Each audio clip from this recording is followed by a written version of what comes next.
Mavzu SMM bo'yicha SMM menejeri bo'lib ishlaysan. Men SMM menejer emasman. Men video makerman, video tushiraman. Bu meni hobbim. SMM bo'yicha hozir shaharda o'rtacha bir proyektda o'zi necha so'm o'rtacha chek. Normalniy SMM menejerlar necha so'm chek aytib turibdilar hozir klientlarga. deb o'ylaysan. Endi sen to'shni bilmasding, 100% to'shni bilmayman. Endi yaqinda bilamiz. Xudo xolasa SMM menejerlarni olib, Urganchda men olib, xudo xolasa yaqinda ko'rsak, shunda gaplashib bilarmiz endi, lekin bence normal SMM menejerlarında tecrübeli, yani bir o'zini o'rni bo'lgan, natija topib beradigan yaxshi SMM menejerlar menimcha eng kamida ma'lumot 500 dan boshlanadi. Boshlanishi bu. 500 dan boshlanadi, arani 1000, yarım, 2000 yeter de bo'layman. Lekin 2000 ham ishlat turibdi deb eshitdim men, men kimligini bilmayman, lekin o'rtacha chek menimcha shu 700-800 atrofida da bo'layman. Boshlanishi 500 bo'ladi, arani 700-800 yurib turgan narxda bo'layman. Ya'ni ular baribir bir arzon proyektlar bilan ishlamaydi, tamom. Misol 1 million, 2 million, 100 dollar, 200 dollar proyektlar bilan ishlamaydi ular. Shu jumladan bizlar ham. Endi toza SMM menejer bo'lib chiqqanlar shulancha so'm olib yuribdi. Toza SMM menejerlarmi? Tipo SMM menejerlarmi? Nima deb aytsam ekan? Bular kursda o'zi o'rgatib beradilar. Borasandan, men 300 dollar ishlayman, 400 dollar ishimda deb aytadilar. Lekin uning 300 dollarlik qiymat berib bilmaydi ular. Qiymat berilmeyenlerden keyin, natija bermeyenlerden keyin narxdan asl narxdan tushib boshlaydi ve bular uchun yurib turganlar hozir 100 dollarda bo'layman. 100 dollar ishlaydilar. 100 dollardan bir 4-5 proyekt tashlaydilar. Bir ay ishlaydi, ishlamaydi, ketdi shu bilan to'xtatadilar ko'p. Men ham shu narsani ko'p kuzatib yuribman. Hozir nechik bo'ladi, kursni tugatadilar. Kursda ular aytadi SMMda hozir примерно bir 10 milyon atrafı işlese bo'ladi, 10 milyon işlese bo'ladi. Lekin 10 milyonni shatib ishlaydilar. 5 proyekt aladı, 2 milyondan şu 5 proyektni yurtib boshlaydi. İşni başladı, başında normalniy gelişti, pulni misal bir ay ishlaydi, уже motorni shu daraja ishlatadi, shu motor уже xoriq qoladi da u motor. Bir oydan keyin yangi odam kelishadi, toza SMM menejer уже soluq qoladi, energiyasi bo'lmaydi. Shu bilan bir proyekt ketadi. U aytadi, "Undan shu video vaqtida chiqmaydi" deb aytadi. "Xaradim" dedi, yana bir narsa dedi. Shu bilan bir proyekt chiqdi. Ana dohod 8 ga tushdi. Keyin indiki ay emas, shu oyning o'zida уже ikkinchi proyekt ham chiqib ketadi. Oshunda deb chiqib oxiri yani 2 milyon bir proyekt aladi, 2 milyona u bilan ham ish qilib настроенияsi bo'lmaydi, u ham videolarini chiqarmaydi, настроенияsi bo'lmagani uchun, vaqti yetmagani uchun emas, настроенияsi bo'lmagani uchun. Uchinchi proyektdan ketadi. Shu bilan hamma proyektlari shunday chiqib ketadi.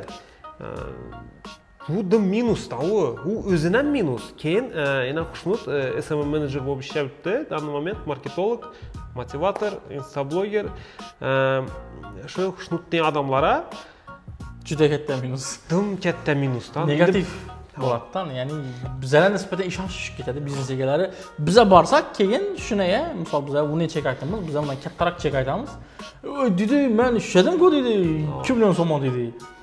Har u boshqa odam asosan men yetishgan yomonlam yo'q. Asosan ular SMM menejer mobilograf bo'lib chiqadilar odatda. Mobilograf bo'lib turib, SMM menejerman deydi. Shu yerni kuzatdim men bu yerda. Mobilograf ham SMM menejerman deydi, bloger ham SMM menejerman deydi. Ba'zi bir hammasi emas, video makerlar ham SMM menejerman deydi kerak bo'lsa. Uning bo'lmasligi kerak deb o'ylayman, bu shaxsiy fikrim. Video makerlar aytsin. Professional ishlaydigan bolalar bor, haqiqatan qimmat ishlaydilar, lekin qasdini zo'r ishlaydilar. Haqiqatan zo'r mobilograflar bor. Qimmat ishlaydilar, lekin ishini zo'r qilib aytadilar. Doğru. SMM menejermi bo'ldi, SMM menejer u vazifasi boshqa, mobilografniki boshqa, videografniki boshqa. Doğru. Shu narsani biznes egalariga ham tushuntirish kerak. Kursdan shu mobilograflarni o'zini ham tushuntirish kerak. SMM mobilografiya novi. Doğru, men ham tan olaman, men SMM menejer emasman. SMM bo'yicha ko'p narsani tushunibman. Xushnudim ko'p narsani tushunadi. SMM bo'yicha uni men tan olaman, hamma aytaman ham. Meni hobbim yosh vaqtdan beri shu videografiya. Indi rəsmə çürüşən barədə arasında hazır vastanım quru video çürüb, video makerlik boyunca yürübmən işləb. Özümə yakadı şu iş, şunun üçün işləyəm. Mən SMM menecerman deyib bir yerə barınman.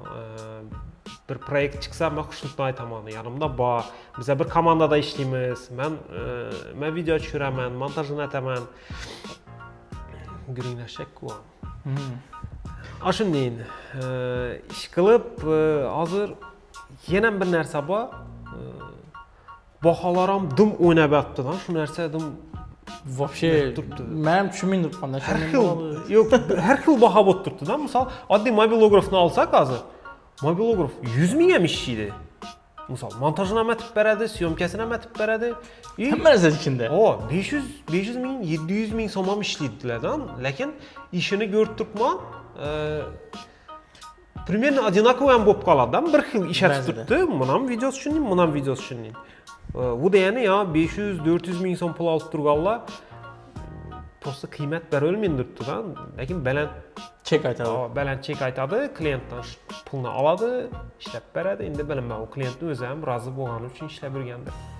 Adətdə köpüncə köp summa bərib yaxşı qiymət alolmuyurğan biznes egeləri özləri düşünməydi. Значит, bu zor işət tutdakəndə bolidilər. Yəni aytqanımda bax o bir aytdığımız indi adını kim qaysı firmalıqını. Aytdıq ki, bir ayda $675 target sərfləyir. Bu juda katta summadan bu target üçün bir ayda. Слишком katta bir korporasiya bolsa ekan gap yo'q. Onda Toshkentda sərfləyirlər. Bizdə bunun pul sərfləş bilmədim. Bu degəni şu biznes egəsi düşünməydi da bu nərsəni. Novoy getib tutdu pul, nereye getib tutdu pul, özünü aqlab qaytıb gəlib tutmu, özünü aqlamasa gərəkmidi o pul sərfləş, onu gəlib pulunu sərfləş. Ana şimdi. Bir yerdə уже targetolog boyunca hem getdi görəyin. Targetolog özü vam отдельный нәрsə da. Отдельный tema. Bir yerdə qarangla SMM hazır sizlərin bizneslarınız var. Adamın yine biznesi var. Ona bir SMM-şik gəlsə, SMM manager gəlsə, polna SMM-ni yürütüb bərsə, şunun biznesini yürütüb bərsə, ona dım köp нәрsə girədi. Videomaker girədi, mobilograf girədi, istoriyalarını çürməkə, qısqa roliklərini çürməkə misal.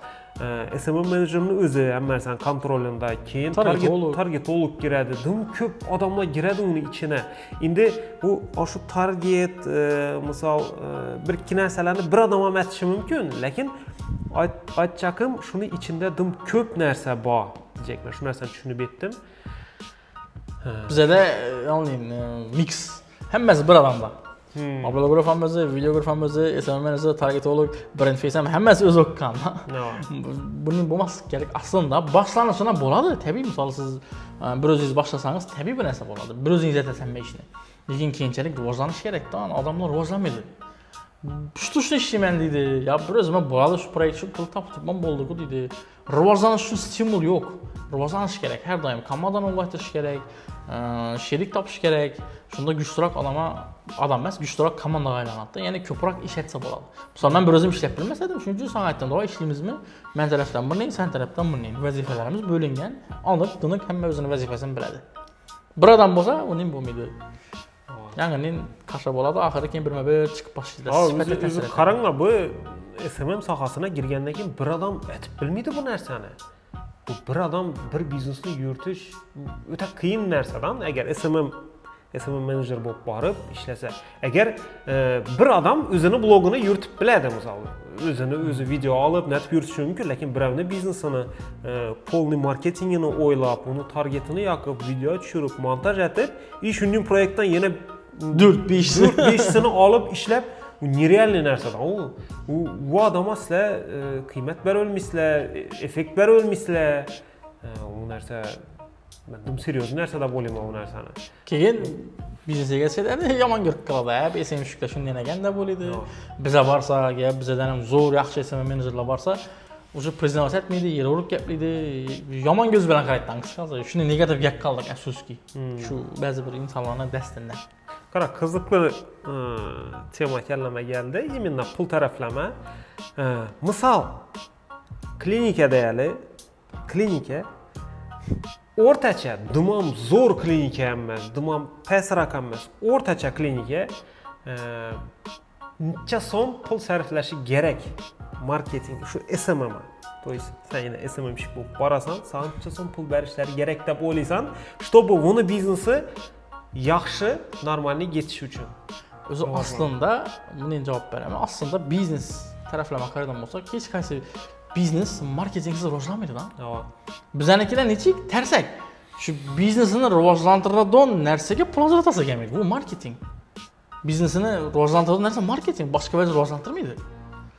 Именно shu narsaga pul ajratasizlar kelmaydi-da. Men o'ylayman, вообще katta summa ajratish kerak. Именно men ishlashim kerak, bu pulni degan maqsadda emas. Именно umuman misol bannerlar qo'yish kerak, vizitkalar chiqarish kerak, flyerlar qo'yish kerak, servisini yaxshilash kerak. Bu ham marketingga kiradi. Har tomonlama marketingga katta pul sarflash kerak. Shuncha so'm pul berishi kerak sanga, чтобы нормально ketishi uchun. Именно mangami? Mana shu usluga Yo'q, endi SMM'da hammaning o'zining sanasi bor. Kimdir $1000 ishlaydi, kimdir $5000, kimdir $3000, kimdir $500 ishlaydi. Ana shuni misol men borsam o'zim uslugamni taklif etaman, offer beraman, ish aytib beraman, nima ishlab bo'ladi deb turib. Misol menda bilasan, biza borganda ko'ri SMM emas, offline marketing amalimiz. Ya'ni marketingda har tomonlama rivojlantirib berishni taklif etamiz ona. Misol pulni biznesini analiz beramiz. Neda kamchilik bo'lib turibdi? Lead nechinga mindiribdi? Gasan odam norozi bo'lib turibdi? Necha servisda neda xato ketib turibdi? Shuni ham analiz etib beramiz biz. Ana shunlarni qarab, aytiladigan ishga qarab, keyin summa chiqadi. Bir xil aytadi bizlar stories chatmas deydi. Bir xil aytadi bizlar stories dum kerak, lekin reelsni kamroq ko'tarib deydi. Ana shunday. Lekin bizga borganda ikkisi ham kerak deb aytamiz. Shuning uchun ko'rsatiladigan xizmatdan pul kelib chiqadi. Doğru. Hava xizmətə qarab pul gəlib çıxadı. Bu narsa qoşulaman. Dum köp işlətişin mümkün, offline marketinga etibar berib, videolarına etibar berib. Misal video düşürüşnəm, mən videomaker sifətində gəpləsəm, videomakeram dimam, dəhşət, zor videomaker deb hesablanma özümü. Lakin o'sishga harakat etaman. Zo'r videomakerlar bor, Urganchdan bor. Ularga respekt hammasini hurmat etaman. O'zini donimasam ham Instagramda kuzatib zo'r odamlar bor. Sizlar o'zlaringiz ko'rib o'tirsizlar shu videoni, sizlarni hurmat etaman. Hech kimda negativ yo'q. Hammasi zo'r. Chala ishlab yurganlar ham harakat bo'lsa, intilish bo'lsa zo'r. Ben Instagram'a yazıp koysanızlar videomakerlar ne deradim. Söyneradim. Networking bo'ladi, networking. Gaplashmaga, tajriba almashsa söyneradim. Yazıp koyinglar. Batir.mov degan Instagram'a yazıp koysanızlar. O'zi bir chiqarib qo'ysang bo'ladi. Chiqib nima deb turgandim? Videomaker bo'yicha ketdim. Videomaker bo'yicha bu shu. Marketingga qancha so'm ajratish kerak? Marketingga qancha so'm ajratish kerak? Hava bu aytiladigan ishga qarab belgilanadi. Bu yerda video haqida aytib turgandim. Videoni ham misol 5 minutda, 10 minutda olib ketib, yana ham shu 5 minut, 10 minutda montaj etib, уже 20 minutda polni bir videoni tayyorlatsa bo'ladi. Bu boshqa tema. Videoni 2 gün, 3 gün, 4 gün video syomka etib turib, montajini ham 3 gün, 4 gün montaj etib, xullas 10 gün grubi 10 günde bir video chiqarsa bo'ladi. U вообще boshqa summada u. Shuning uchun bir dana video immuniy summa tushadi ekan deyish ham xatodan u. O'ydam shuni aytiladigan ishga ketiradigan vaqtda qarab turib summa belgilanadi. Bizangilarning mobil guruhlarni hisob. Bir videom bo'ldi 300 ming so'mdan ishlab beraman. Nechik video bir hafta yursan buni izinden qiziqmaydilar ham. To'g'ri 100 ming so'm, 200 ming so'm, 300 ming so'm deb qo'yadi. Tajribadan bo'lgan 40 video degan birsi YouTube formatda, to есть gorizontalli bo'ladi video. Ishini. Hava ishini YouTube'lik video. 40 dana video 3 milyon so'm beraman degan. 3 milyon so'm beraman degan. 3 milyon so'm beraman degan bu video tushiradigan odamni miyasini sразу 3 milyon keladi. Unga 40 video kelmaydi kallasini. Qiyinchiliklarni azoblarni. 40 video deydi 3 milyon deb bergan. Yaxshi, roziman deb bir video tushirdi, bir gün vaqti ketdi. Ikkinchi videoni tushirmaka bordi, ularning vaqti bo'lmadi, uyina ketib qoldi. Keyin 3-kuni kelib, ikkinchi videoni tushirdi. Gaplab bilmagan, yaxshilar tushirgan. Uni o'rtacha hisoblab qarasa, kamida 3 oy vaqt ketadi-da unga. 3 oyda 3 milyon so'm ishlab, unga borib, video tushirib, vaqtini getirib, bir oyda 1 milyon bo'ladi-da u. To есть gününe 2 so'mdan tushadi, 30 ming so'mdan, 33 ming so'mdan tushib turibdi da. Yo'l pulundan chiqib ketadi bu narsa. Shuning uchun shu narsalarni ham inobatga olish kerak. Ne olganda, proyekt olganda, zakaz olganda shu narsalarga e'tibor beringlar. Polni hamma narsani obsudit etib chiqish kerak. Ya'ni Xushnud bilan biza переговорga borgan vaqtda hamma narsani gaplashib, hamma narsa tochkalarni qo'yib, уже hamsa переговор bir marta bo'lmaydi bizada. Kamida 2 marta boramiz. Kamida. Mana shu narsa biza o'zlarimiz ham bir marta переговор etib turib, yanda уже yana bir o'ylanishib qolamizda. Qan nechik bo'ldi? Sразу ava yo'q deb berib ham bo'lmaydi-da. Shu narsa. Ana shunday gaplar. Qiziqli tema nima bor yana shu narsa bo'yicha. Menimcha bolada bo'lyapti. O'z videomiz 7 sochdan uzun bo'ldi. Shu narsalar ish qilib, shu tematika, shuning guringlash tematikasi sizlarga yoqqan bo'lsa, kommentariyada yozib qoldiringlar, xudo xolasa. Agar like'larni qo'yib tashlasangiz, 2-3, 4-chi testlarni xudo xolasa dal tushiraveramiz. Kollaboratamiz boshqa insonlar bilan suhbat. Instagramga ulanib qo'yinglar, yozinglar. Instagramda direktdan menga Xushnudga. Esa, omad. Ciao.